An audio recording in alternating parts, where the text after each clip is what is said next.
Aloha and welcome to What's Bugging You, brought to you by Hawaii's leader in pest control and the first company in Hawaii to earn the National Quality Pro certification, Sandwich Isle Pest Solutions. Now, here's the host of our show, Mike Buck. Along with the president of the company and the owner, Michael Botha. Here we are again. Glad you're with us. Hope you're enjoying things, and more importantly, hoping you're learning a lot of things from us. Today's show is called Summer Pests. What to do to keep them out of your house. You know, they're outside. You can't do much about that, but you can sure do something about inside. And we usually begin, Michael, with a little recap of what's up. And, you know, there's so much that's up, it's unbelievable. The one that I heard about is we have too many airplanes or too many birds, because we got birds going in airplanes. And this is not a good thing, is it? Yeah, you know, there was, I don't know the details on it, but I did hear that there was a bird strike in I believe it was a Hawaiian Airlines airplane recently. It had to turn around. What's very interesting is that bird strikes are one of the leading causes of airplane incidents. And a lot of planes get grounded.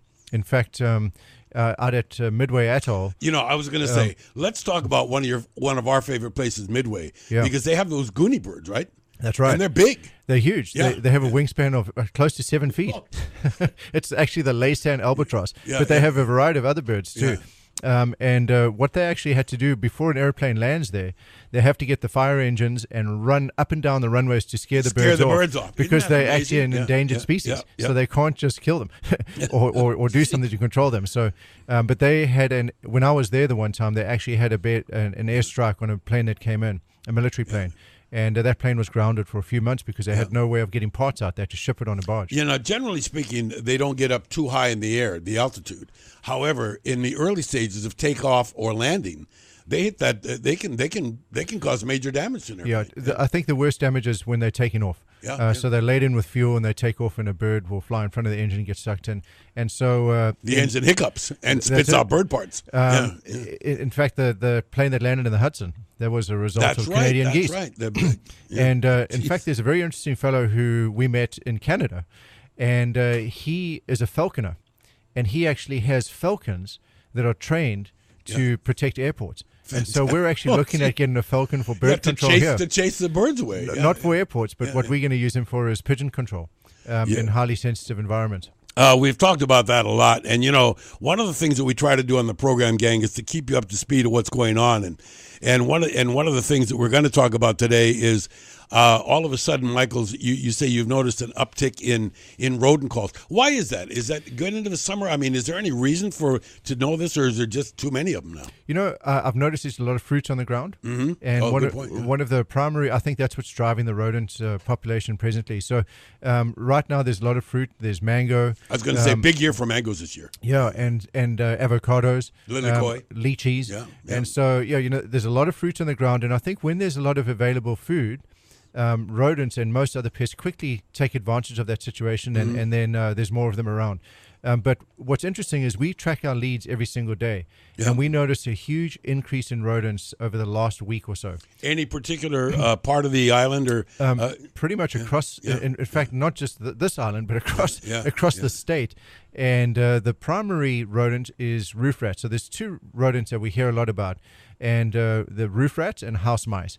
But right now, roof rats seem to be really prevalent, and it's a result probably of the fruit. So if you have fruit on the ground, pick it up, get rid of it, don't leave it there. And I also know that you often advise your clients, either during or after treatment, is to avoid that bridge between vegetation and your house. If you got trees, don't let them be touching the roof, because that's like a bridge. Yeah, they can jump 6 feet. So if there's and that's horizontally. So if it's vertical, I think it's like 11 feet they can jump vertically. So if the trees directly below or directly above them, they'll jump and land on your roof, and then come in through one of the vents or through a plumbing vent hole. So they'll actually climb up the plumbing pipe that sticks out the roof, climb down, get to the point where the U is, and they can't get out, eat through the PVC, land up in your attic, and that's how we find them. So the other thing that I think is really interesting is that bed bugs.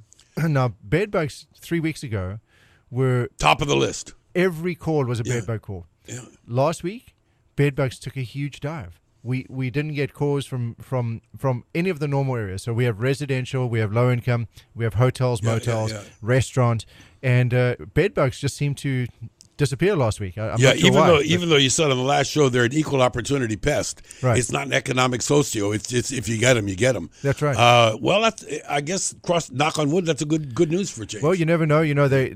Pests operate in cycles, and it might be the indicator that perhaps there's a down cycle, which will be a great thing for everyone. Knock on wood. One of the things that you used to be known the most for, and still quite the backbone of Sandwich Isle Pest Solutions, are termites. Not only your experience from South Africa, but I do know that we seem to have had an uptick in swarms. You mentioned this over the last couple of weeks. Is it one particular type over another? Well, interestingly, on Sunday night, we had huge drywood termite swarms reported across Oahu. Mm-hmm. And so I'm not sure on the outer islands, but on Oahu, Sunday was maybe one of the biggest drywood termite swarms that we've seen in a long time. And I've mentioned it a couple of times in the past that I believe that this year is one of those cyclic years where it's a very heavy termite swarm year. And so far, it appears to be doing that, because last week we had huge, the week before we had huge ground termite swarms, and now we have drywood termite swarms, much greater than we did last year. I'm wondering about a couple of things, and I don't know how this happens. I know that one thing that you do in your business to find out what really is going on is you track what you call leads. In other words, you get calls, what people need to know. We do know that right now money is available, that a lot of people are looking at additions, remodels, and changes. And I'm guessing that in many cases, when they have a builder or an inspector come over to check their property for a remodel or rebuild, the first thing they're going to say is, hey, before you do anything, you better do something. You got some termites. Do you think that there's an uptick in that? Not necessarily that there's more termites, but that people are more likely to be wanting to do stuff to their homes and need help. Yes, absolutely. And we've found almost a 50% increase in termite leads for this month compared to the same month last year. Wow. So it could be the economy's better. It could be people got better tax refunds. Yeah, maybe a combination of things. It could be a combination of things. So it's hard to measure on a short term cycle. It's easier to measure on a I must tell you, cycle.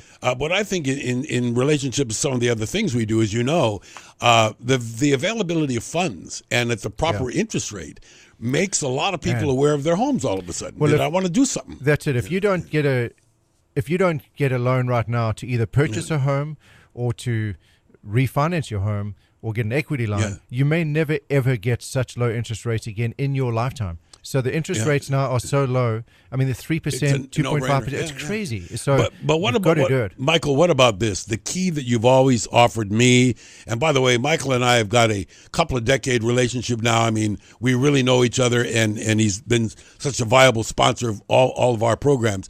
What about the false economy that people have, thinking that they're going to defer this or they're going to defer that because they just don't have the money right now? Talk about the consequence if you don't monitor your solution, your pests at home, particularly termites. Yeah, whether it's termites or bedbugs or cockroaches, they all get worse with time. Mm-hmm. And so they never get better on their own. There's nothing that you can do as a layman basically to solve a major termite problem.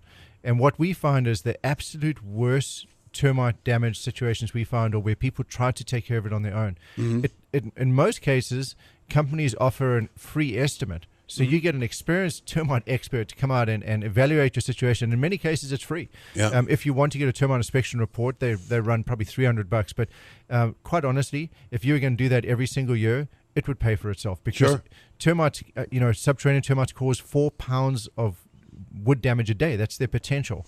Ugh. So think about how much damage it is. You mentioned, we mentioned this before, and this came up. Somebody wanted to know that we have a couple of different kinds of termites here. We have the drywood, the Formosan, and the damp wood. But and you see them; they're little. Your experience is very valuable on this. How big do they get? I mean, do they get pretty big? So let's talk about Hawaii first. So we have 7 species of termites. 7 of them. For the most part, you could consider 6 of them almost identical in size. Mm-hmm. So the subterranean termites, or commonly known as Formosan termites, and drywood termites are almost the same size, very small, less than 1/4 of an inch. The dampwood termites, which actually live in damaged wood, typically a beam that's been left out exposed to the rain and it's all damp and rotten, Well, fuzzy wood, we call it. Yeah, right? Sometimes you get damp wood termites in that, which is actually a drywood termite. Okay. But it's a huge drywood termite, 3 times the size of a regular one. So you might get that to be half an inch long, almost the same size as a carpenter ant. Yeah, so that's getting pretty big. So that's pretty big. But then in other places in the world, for example, South Africa and Australia and other parts of tropical Africa, you have giant mound-building termites. Now, many of the natives, for example, the Bushmen and Hottentots in South Africa, their food, they live on the subterranean termites, the mound-building termites. Now, these things are 2 inches long. Yeah. Now, the reason I asked that, because somebody asked me to ask you this on the program, is that wouldn't that be a disaster if something like that got here?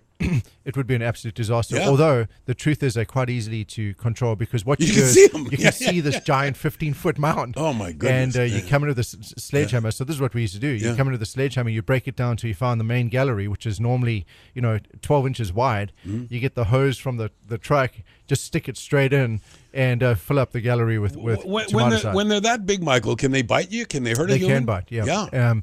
In fact, the first time I worked with one of my dad's head guys, we came upon a termite mound that we were underneath a house, and I said, well, do they bite? And he's like, no, they're fine. Stick your arm down there and just scoop out all that stuff. So we broke open the nest, and I stuck my arm in thinking that's what you had to do. And he taught me a lesson. Welcome to the world of pest control, young Michael. I had about 200 soldier termites hanging on to me. And they're 2 inches long. So they're actually very nutritious.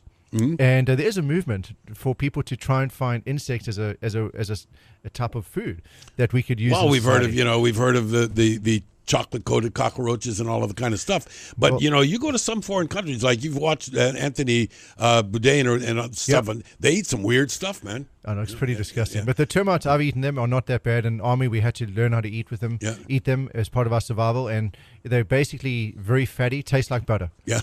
So. Stir fry anybody? All right. Now, look, you talked about that and scooping things out. Let's talk about people for a change. We've mentioned many, many times that there are great opportunities at Sandwich Isle for employment. You're actively beating the bushes right now, the expansion of the company and the awareness. I guess what we're talking about are people wanting to take control of pest of problems that they have. It create a lot of opportunities. You got availabilities, jobs open. That's right. Just like any other growing business in Hawaii, we're constantly looking for well-qualified applicants. And presently, we have jobs open with our orange oil termite inspection side, our professional pest servicemen who actually go out and service your homes, like, for example, yours. We have a termite side where we're looking for termite inspectors and termite treaters. And, it's a constant game of seeking the best people, because you might have, 10 applicants but only hire one. And so we're constantly seeking good people. So if there's anyone out there, we would love to have you. How would somebody go about that? Should they go onto the website? Should they call 456-7716? What should they do? There's a couple of different ways of doing it. One way is to go onto the website, and there is actually an application you can download. SandwichIsles.com. And we also post all of our jobs wanted on there, as well as we have a person in our office. Her name is Eileen, and she's our human resources person, and she does an excellent job of expediting applicants. So when they talk to Eileen, she'll have you come in for your first appointment and take it from there. Now, you as a potential client or customer of the company, or a returning client, you understand what Michael was saying, that maybe they hire maybe 10% of the people that apply, if that. And so what happens is you get a qualified person in your home that you can trust. As a matter of fact, I know you stake the entire reputation on the company, that everybody that comes to my house has been vetted by you as being somebody that you're proud to have at my house. That's absolutely true. And the Quality Pro designation that we have, do you know that in the entire industry of 36,000 companies, there's only 3% that actually have earned the Quality Pro designation? Which and you were the first year to do that, right? Yeah. And so one of the requirements for that is criminal background checks, vehicle abstracts, social security checks, all this type of thing, to make sure that the people who you hire, you can absolutely trust to go into someone's home without any doubt. How key is that? And that being said, we've had some things in the industry. When you talk about the industry, it's sort of self-policing. I know that you belong to associations.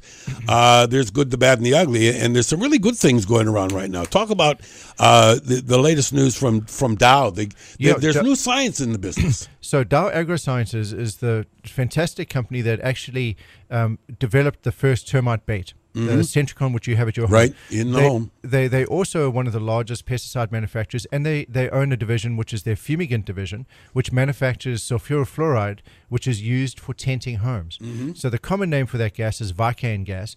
And then they have the exact same gas in a different formulation. It's called Profume, which is widely used in Hawaii for seed fumigation, coffee beans. The board that was, yeah, sure. We use Profume for that. So a very big player, the largest fumigant company in the world. Well, they just announced that they have sold all of their fumigants to another company called Douglas Chemical. So who are those guys? So fortunately, they've been around since 1916, and they're a really good company. It's actually it's a privately owned company, but this is a massive company, and so we don't think it's going to impact the fumigants at all. But anytime something happens with fumigants, because there is only one labeled for homes in Hawaii, anytime something happens, we want to know about it, because if that fumigant was taken off this market, you would not be able to tent fumigate your house. Imagine that. Incidentally, here's the key. One of the things that differentiates the companies that do these treatments, like yours, is the ability to have somebody on the site that measures the building to know the content of the chemical to use. Not too much, not too little. That's right. It's a restricted use pesticide, meaning it has danger on the label.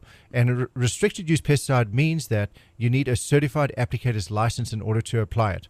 And then with fumigation, it's not just applying it, you have to untent it. So you need a certified applicator at multiple points, and you have to take readings to make sure you achieved your dosage goals initially and at the end, so that it's 100% effective. And that's why you have all these trucks running around, because there's all of this in-between stuff. Incidentally, I want to make sure that everybody understands how not necessarily competitive it is, but how this system and the business, your industry, monitors itself. Recently, you've been recognized with a great recognition, something that does happen very rarely. Not only this certified designation, but what about, as you're in the top 100? I mean, and that's quite an honor, isn't it? So there's a publication is called Pest Control Technology, and they're recognized in our industry as being the leading publication, and they do a lot of research. So they work with the National Pest Management Association, which is the leading association in the industry worldwide, and they develop what's called the top 100 list every year. What they do is they analyze all of the different companies in the industry, 36,000 of them, and wait a minute, 36,000 of them. That's right. You're number 92 out of 100. We've been in the top 100 for the past 4 years. Yeah. But we just took a jump. We were number 100 in 2013. You can't get much closer to that. So we were right on the border. We made it by $200,000. It's based on revenues. And then we had what I believe might be the fastest growth ever recorded. We jumped from 100 to number 92 for 2014. And so we're very thrilled to have been honored to be put on that list. I think that happens for a couple of reasons, Michael. It's your people, number one, and it's your the policy you have, number two, and the dominance of the market share that you have in your market that lets you know how well you can do. After close to 18 years, we've finally figured it out. And I think we've finally figured out how to overnight get success things done. 18 years later. So after 18 years, we finally have the team in place that we need. We've got fantastic people. And, we just feel like we're coming into our stride. We've got all the right people doing the right things in the right places at the right time. So doesn't a lot of that have to do with the margins that you decide as an owner what the company can do? In other words, that's right. If you charge too much, it's going to hurt you. If you charge too little, you can't stay in business. You got to find a magic number. Yeah, and the other thing to consider with that is growth. Yeah. Growth is very expensive. So I know you just got some new trucks. You know all about growth. Growth is expensive. So we simply go on something called the Rule of 23, where the combination of your growth over the same period and profit needs to match 23. Somewhere that line's got to match up. For example, what's the magic number? So the magic number for us, our goal is 13% growth and 10% profit. All right. So, in other words, you're going to give up a little bit on the profit, but you're going to gain it because of growth. Well, actually, that's about as high a profit as you could get in our industry. Yeah. A lot of people think that termite industry is highly profitable. It's really not. The average in the industry last year, and I'm talking about nationwide, was 7.9% profit, and growth was 7%. All right. So that out of the Rule of 23, most companies underperformed. They only met 14.9. So really, where we are, we're at 15% growth and 70% profit. Yeah. No, so and that is a really magic meeting of the numbers. And speaking about numbers, our program today is all about summer coming up. How can you prevent the pests associated with the summertime? I got all of that and more coming up as you're listening to What's Bugging You. And by the way, sandwichaisle.com is a great place to go. And if you want to call up, like we said earlier, pursue a job or pursue other things, please call 456-7716. 456-7716. We got more coming up right after this. At Sandwich Isle, we believe the best way to protect your home from unwanted pests is not through control, but through prevention. Pest prevention is a unique concept perfected by Sandwich Isle in 1997. Over the years, we have continued to improve our service effectiveness with the many technological advances in our industry. Today, Sandwich Isle's pest prevention is recognized as one of the most environmentally responsible and effective approaches in the industry. Expect more and get it with Sandwich Isle Pest Solutions. Why do you need pest prevention? My home is very important to me. The last thing I want to worry about are bugs and centipedes around my wife and kids. Your home is your castle. Our customers want to keep their homes free of unwanted pests. That's why they hire Sandwich Isle Pest Solutions. There are many homes out there that are going to get rodents.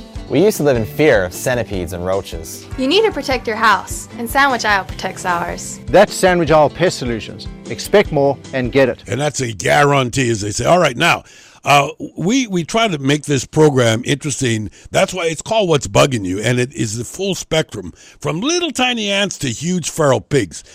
This week in the program, we're talking about summertime. You know, this in Hawaii, Michael, we have two seasons, right? Summer and almost summer, and here comes another summer. What specifically is summer so appealing for pests? Why do we seem to notice more of them? Well, like you mentioned, we do have the most perfect environment for pests almost year round. And but what summer does is it just makes it even more hospitable to them. Yeah. So they absolutely love summer because we have the sunshine, we have the beautiful warm temperature, we have humidity.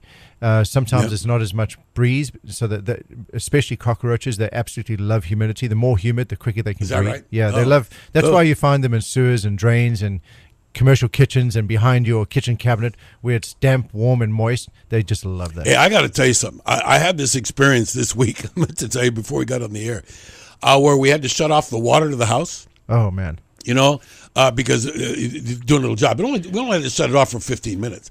But I think it probably been 10 years before anybody opened that thing up. Michael, there were a lot of cockroaches out there on the street. I'm glad they're not in the house. But that's because of the water, right? That's exactly right. It's the dampness, the humidity. So they love that. That's an ideal environment for them. Yeah. Oh, geez, so if you think about it, if you ever see a cockroach in your house, where do you see it? It's normally in the bathroom or kitchen. I was going to say bathroom or kitchen, right? Most of the time. So normally where it's warm and moist. And so I thought it was a food source, but it's moisture, you say? It's moisture. Uh-huh. Yeah, they actually need moisture, and they'll go and they'll forage for food beyond that. Insects are also more active when it's warm. So in the states that get cold in winter, insects are forced into dormancy. Yeah. And so that's one of the reasons they don't have as much of a high population of insects is because they stop breeding during the winter months where they basically go into a stage of overwintering or dormancy where they're not active at all. And then they wait for summer to become active. Whereas here we just have summer year round, but it gets even more enticing for them. If we roll up our sleeves and try to make a checklist, are there a few things that we can do, or are there some things that would be maybe considered precautionary measures about dealing with them? Because I remember in the beginning of the show I outlined we have pests no matter what. The real object of our show and of what you do is to prevent them from coming inside and becoming a problem. I think the key thing, the number one thing that a homeowner can do is to exclude pests. Mm-hmm. No matter what it is, whether it's rodents, roaches, ants, centipedes, whatever. The key thing is to have your house such that it's tight from pests, that pests can't come in. So where do pests come from? Typically they either fly or they crawl. So let's start on the bottom. So look at your house from the point of view of a pest trying to get in. How would you get in? You would get in underneath the siding from where it joins a slab. You might get in through underneath the doorways if there's no weather protection or weather stripping. You might get through an open door, so make sure your doors are closed. and that little thing on the bottom of the door is the door sweep. Yeah, the door sweep. Make sweep. sure the door sweep is secured. Another one which we talked about before was the dry vent. Very often rodents will climb through the dry vent. You know, after years they end up breaking, and then there's just a little like 4-inch hole. Just had that happen. A rodent will jump through there, eat through the ducting, and then start chewing on the water pipes and things like that, or get into your house. And now one of the big problems associated with that, Michael told us in other programs, is that that vent is no longer a vent. It's That's just and because they ate through it. Right. And so who knows where all of that stuff's going? It's going all over the show, and that stuff is a real fire hazard too. Yeah. So you want to make sure that stuff's away from you. But tree branches, we spoke earlier in the show, was about how rodents jump into houses. Well, tree branches that are touching the house, or any part of any bush that touches the side of the house or the eaves or the roof of the house, provides a highway. It's basically a bridge into your house. And an insect doesn't know the difference between a tree and a house. They just think it's an awesome playground, and so they'll just cross over. So always make sure your trees and plants and shrubs are cut back at least 2 feet from any wall on the side of the house. Now, these I want you to know that you're going to be able to get this in a more concise way later. We're going to put some pamphlets in your hands, because one of the things that you do, Michael, is that sooner or later everybody's going to need you anyway. I mean, it's not that you there's some things you can do yourself and some things you can't. What happens if during this preparatory thing for summer you notice something that looks amiss? That you got an issue you got to deal with. The key thing is if it looks like it's something that's beyond your scope of expertise, then call an expert to handle it, because what you don't want to do is to put it off and then find that you have a house fire because you couldn't take care of that gap where the rodent was coming from. So, I always mention that some of the worst situations we see are when people try to do it on their own when they're not maybe qualified to do it, and so they either put it off or they don't do it or they don't do it properly, resulting in some of the worst infestations you can get. One of my friends told me, and this was after she listened to our program a couple weeks back, she had this really neat thing that she got at the pet food store, and it was a thing to put the dry dog food in. That's a great idea. And with the thing on it, and it's totally clean, and rodents ate right through it. That's amazing. Hard plastic thing. They ate right through it, and they ate a 50-pound bag of dog food. They took it all. Jeez. What I find is good. We have chickens and dogs. Yeah. And so what I use is for the exact same reason. I use the galvanized kind of barrels, the old style trash cans that we used to have. Well, I use those, and they can't get through those. Yeah. And so those are weather tight. Some chicken feed will actually corrode them. That's what happened to mine. The bottom fell out. But what this lady discovered, though, Michael, is that this thing has it's plastic, and it's got a big thing, a seal with an O-ring and everything. That must mean that these rodents have an incredible sense of something, because they smell right through this thing? They can smell right through it. Amazing. Think about this for a second. How amazing an animal's sense of scent is. A polar bear can smell a seal at 90 miles in the Arctic. Oh, come on. You're kidding me. In the Arctic, isn't that where amazing? The wind's blowing 20 miles an hour. And they can smell it for 90 miles. They say in our favorite place in the ocean that the shark can detect blood from a long ways away. Yeah, it's just amazing. So you must imagine the pests have been so successful because they're so good at what they do. Are there any good ones?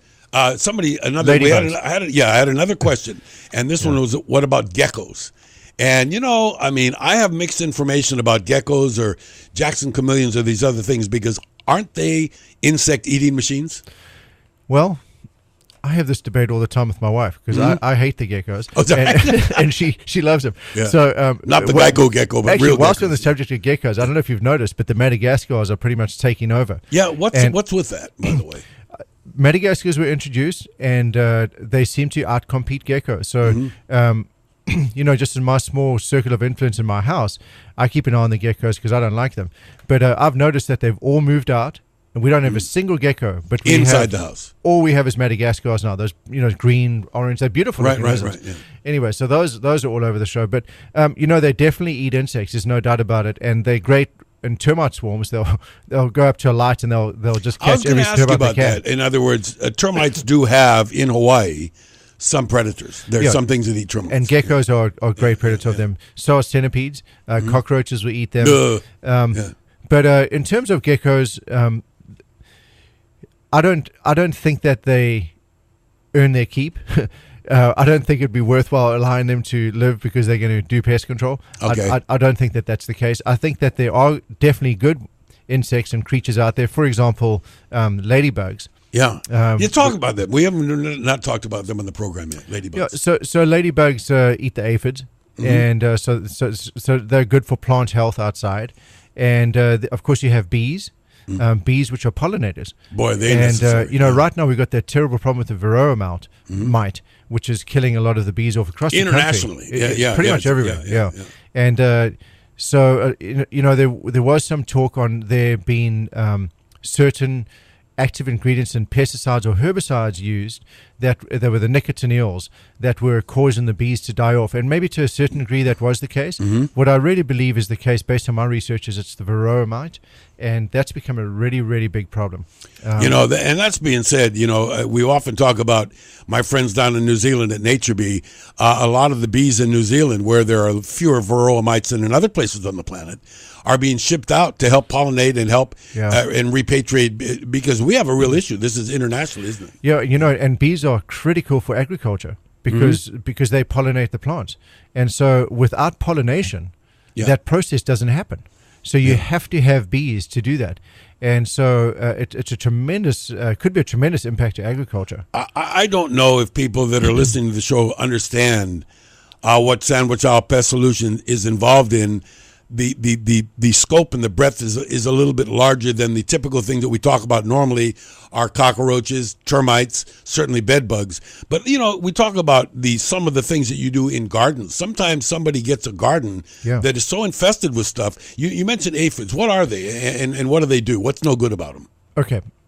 So what aphids do is they go onto the underside of a leaf, they dig in their mouth parts, and they start sucking the sweet nectar that comes out through the leaf as the fluids pass from the root system through to the leaves of the plant.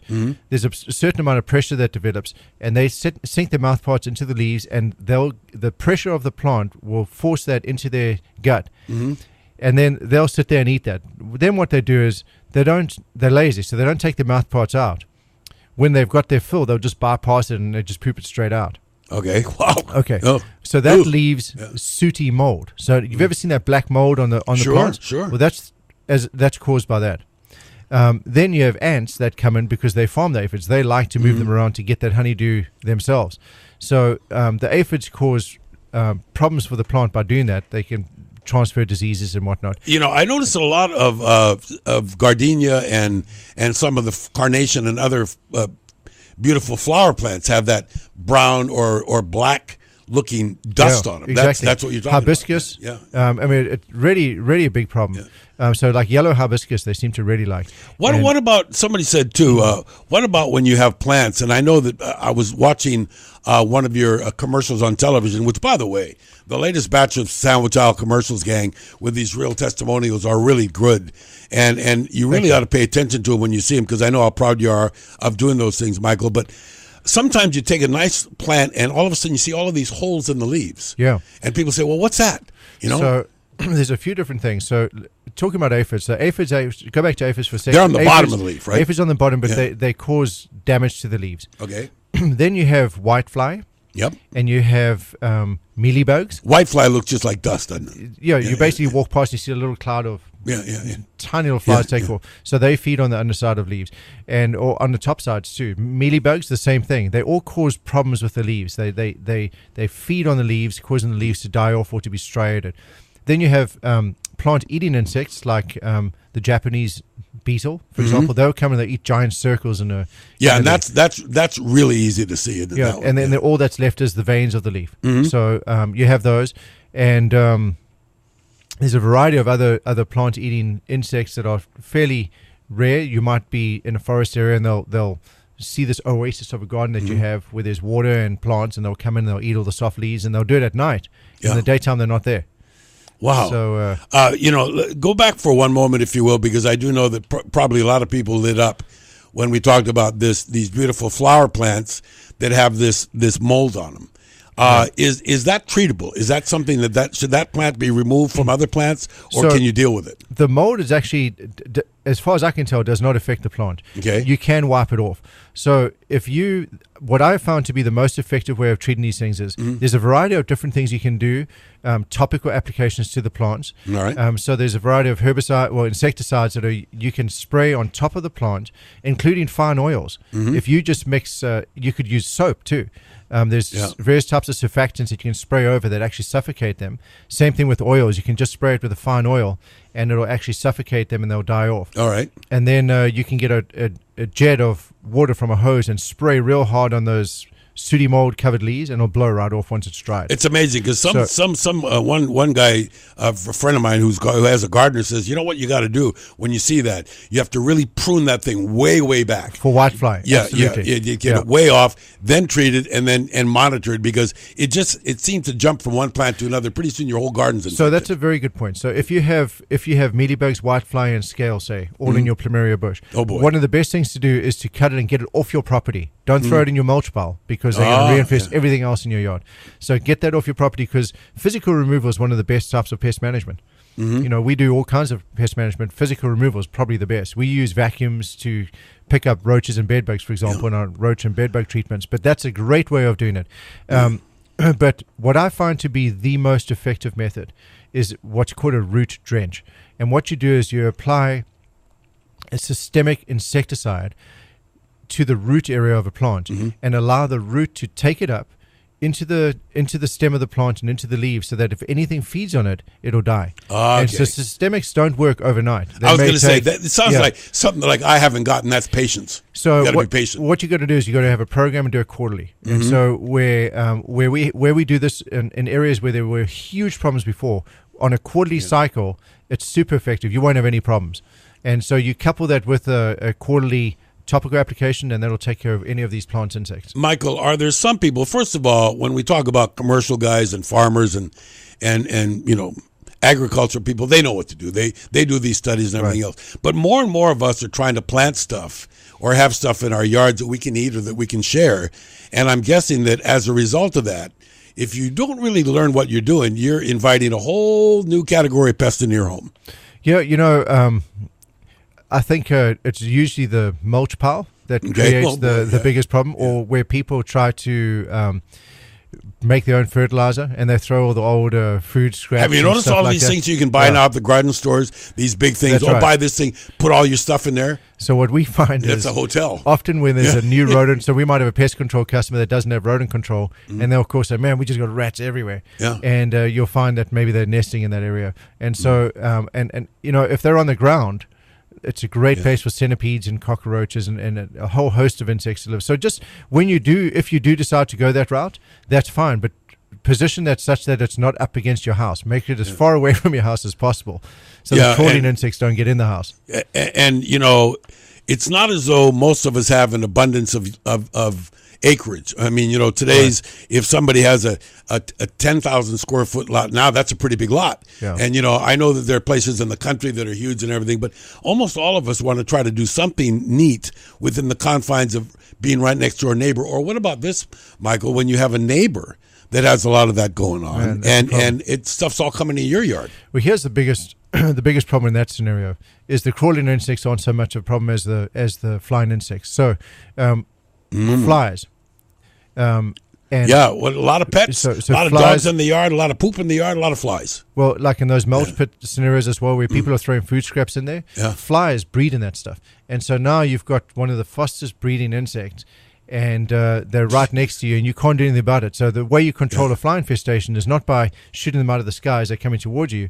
The way to control that is to go to the source and control the source. But if you can't control the source because it's your neighbor's place, then you've got a problem, because now you've got flies breeding and you've got to just deal with them. How do you, and I know this comes up because you guys you deal with so many thousands of homeowners. I do know that sometimes a homeowner will be doing something and they're unaware of it, and they're causing a neighbor a problem. And I do know that sometimes when your people go out, and I got to tell you, I want to back up a little bit, because Michael mentioned before the opportunity to get some really great work by becoming an employee. I've had a guy out in my yard that got kicked upstairs a while ago. He's no longer my guy because he got him out in a different part of the island. He got promoted. But after, as I say, get kicked upstairs. But Michael, after a while, your pest control company, your Sandwich Isle guy, he is going to say to you when he does the inspection, oh, by the way, we noticed this and we treated it. In other words, they're looking for reasons to help homeowners out. Yeah, the old days where the guy would come in and walk around the baseboards and spray everything. Those days are long gone. So what you got right now is with the new technologies available, their job is really a professional pest consultant. They come out, they should be inspecting every time. Yes, they do an application, but then they're constantly looking at ways that they can help build pests out, help you design things to keep them out. So it's more of a consultation than an actual application nowadays. What goes into the not just the experience level from longevity, but I do know that you offer, and you actually it's pretty mandatory. If you're going to be a field guy, you got to keep on a learning curve. You got to keep learning. Yeah. So one of the first things when it takes about probably 3 months for someone to get through the basic training before they can go out on their own, and we're talking intensive training, 40 to 50 hours a week, which includes classroom training, video training, identification, and most importantly, they have to take their certified applicator's license and pass it. Now, in Hawaii, you only need to have your certified applicator's license if you apply restricted use materials, which we pretty much do not do anymore. So in general pest control for pesticides used around a house, I don't think there's any restricted use pesticides that I'm aware of anymore that are used around houses, except for tent fumigation. Okay. But they have to get that certification anyway, just so that they know all of the things that a certified applicator would need to know. So that's one of the first things they have to get to. But by the time they get out to your house and they're doing a service, they have been experienced with every pest they're likely to encounter. What I've learned is that a lot of those folks of yours, it's a badge of honor. I mean, the more they learn, the more valuable they become. So, this is what you want. You want somebody that's going to come in and recognize this not as a part-time job on the way to go doing something else, but an opportunity for a career. That's right. And the other, pests aren't going away, Michael. The other component to that is the more they get paid, the more they get certified, the more they get paid. They get a raise for every certification.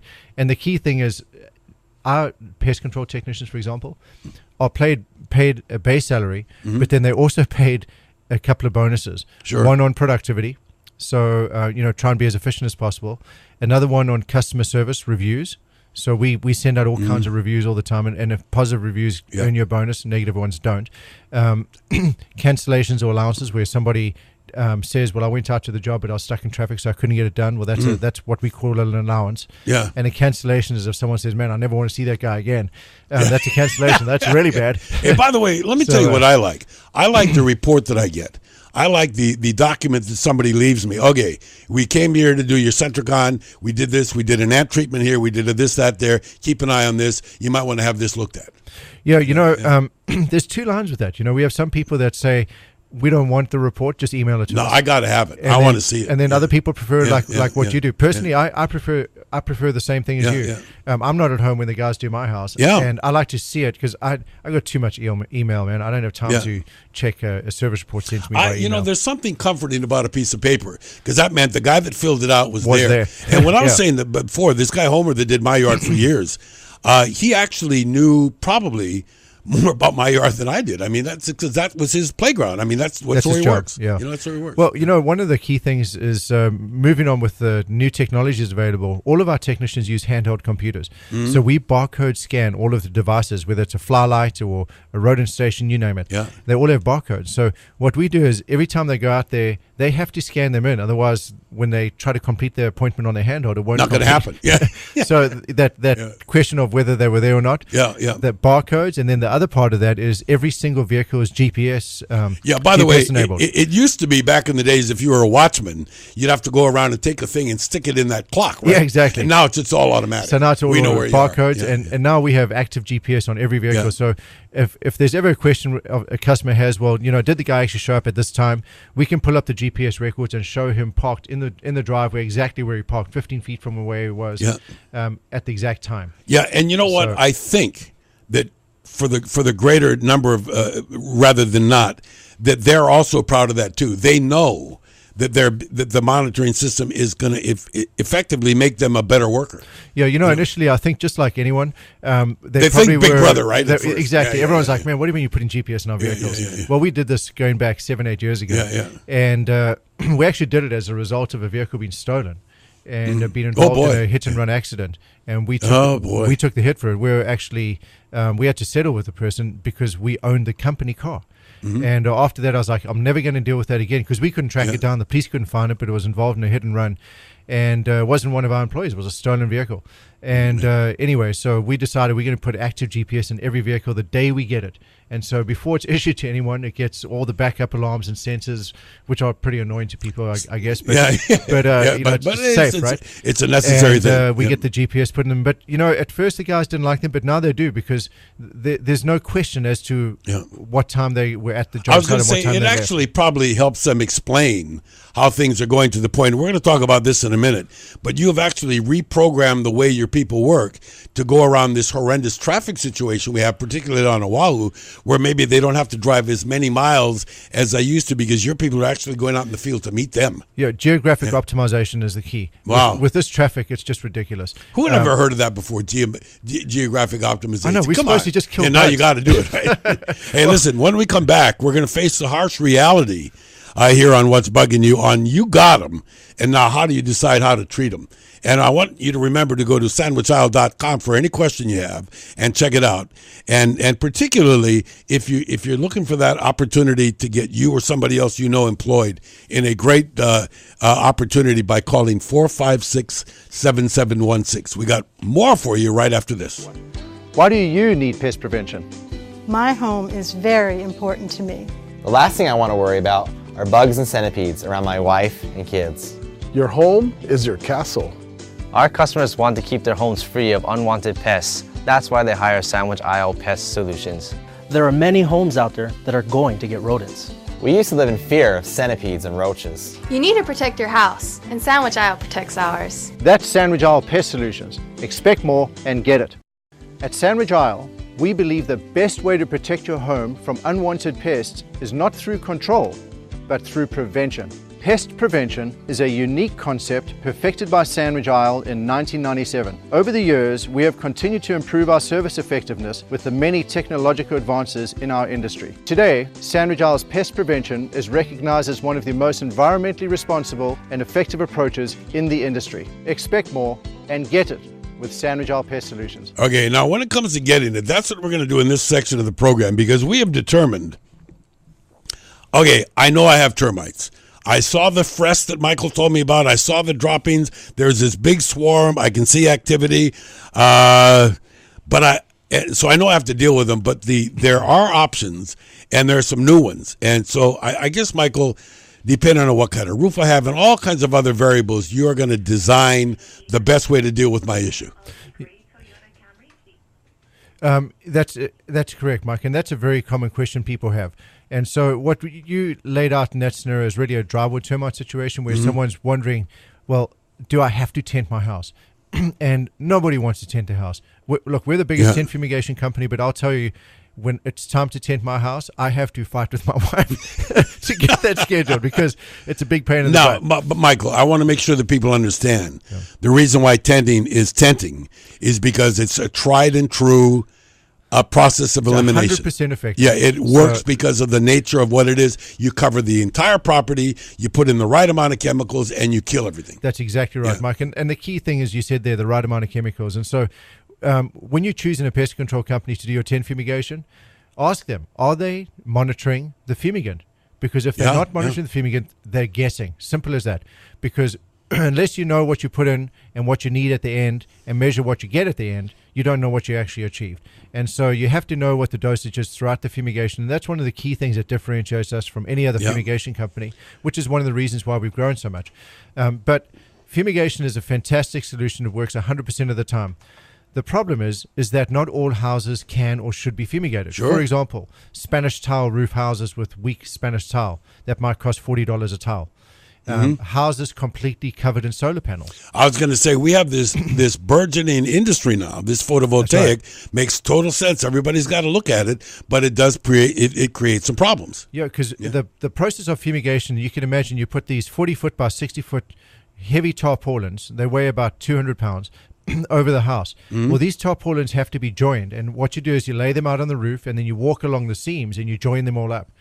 Now, what happens if those seams go over a voltaic panel or over a weak area of a roof, or whatever it might be? It requires people walking over them, and so this is where we started thinking that we've got to find another way of doing it aside from fumigation.